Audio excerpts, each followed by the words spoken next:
देखंतु आजिर डेस्टिनेशन अच्छी चारिशंभु मंदिर। एटा सुवर्णपुर जिबा बाटेरे एटा पड़े राइट साइड को गोटे रोड अच्छी। एटा भी आर्कियोलॉजिकल सर्वे अंडर रे अच्छी मंदिरटा आपण बोर्ड भी देख परिवे। सुवर्णपुर पड़िवार 10-15 किलोमीटर पूर्व एटा आसे। एटा गोटे आमर एक्चुअली 8th सेंचुरी किंबा 9th सेंचुरी टेम्पलटा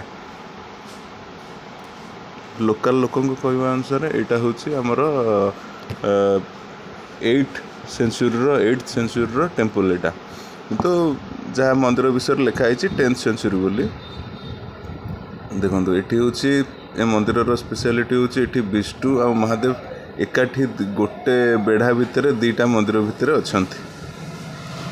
ये मंदिर ना हूँ चारिशंभु मंदिर कहीं एठी 4टा शिवलिंग स्थापित अच्छी। देखंतु केते पुरातन ए मंदिर या आर्किटेक्चर देखंतु आपण।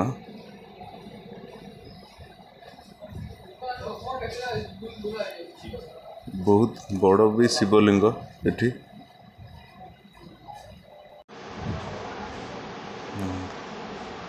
चारिपटे अच्छी शिवलिंग तापर पार्वती प्रतिमा भी अच्छी। देखो पत्थर गुड़ा केमती सरी जाइए मंदिर रे। यहाँ हूँ आमर विष्णुकर मंदिर। देखो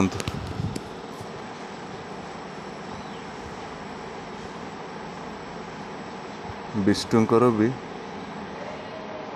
बहुत बड़ एठी मूर्ति रे डाहाण पट हाथ जो चक्र धर था सेटा भी मूर्ति रे भांगी जाइए। देखिए कला मगनी पत्थर रे तैयारी विष्णुकर मूर्तिटा।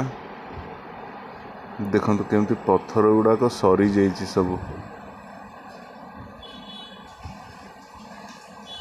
ए मंदिर गठन माने एक्चुअल कौ सेंचुरी होती भी सेटा भी ठीक से भी कही होनी।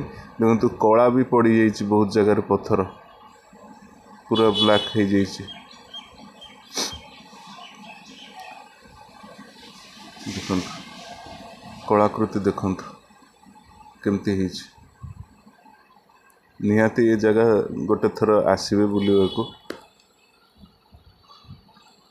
ये मंदिर बेढ़ा भितर आ गोटे जगह संरक्षित हो थुआई केते मूर्ति आहरी बहुत शिवलिंग ए जगार बाहर आहरी केते मूर्ति छोट छोट बाहर आ गोटे जगार संरक्षित ही रखाई।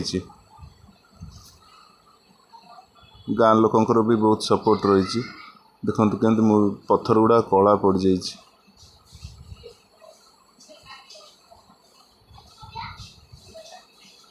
प्रथमे महादेवकर मंदिर तापर विष्णुकर मंदिर।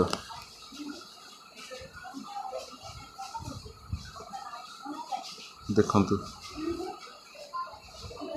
पार्श्व देवादेवी जो चारिपटे थांती भी से मूर्ति गुड़ा भी कुआड़े हजि जाइए चोरी हो जाइए। आउ से गुड़ा को भी बेसी नहीं। देखो खाली पड़ी केमती जो जगह रहती पार्श्व देवादेवी सब।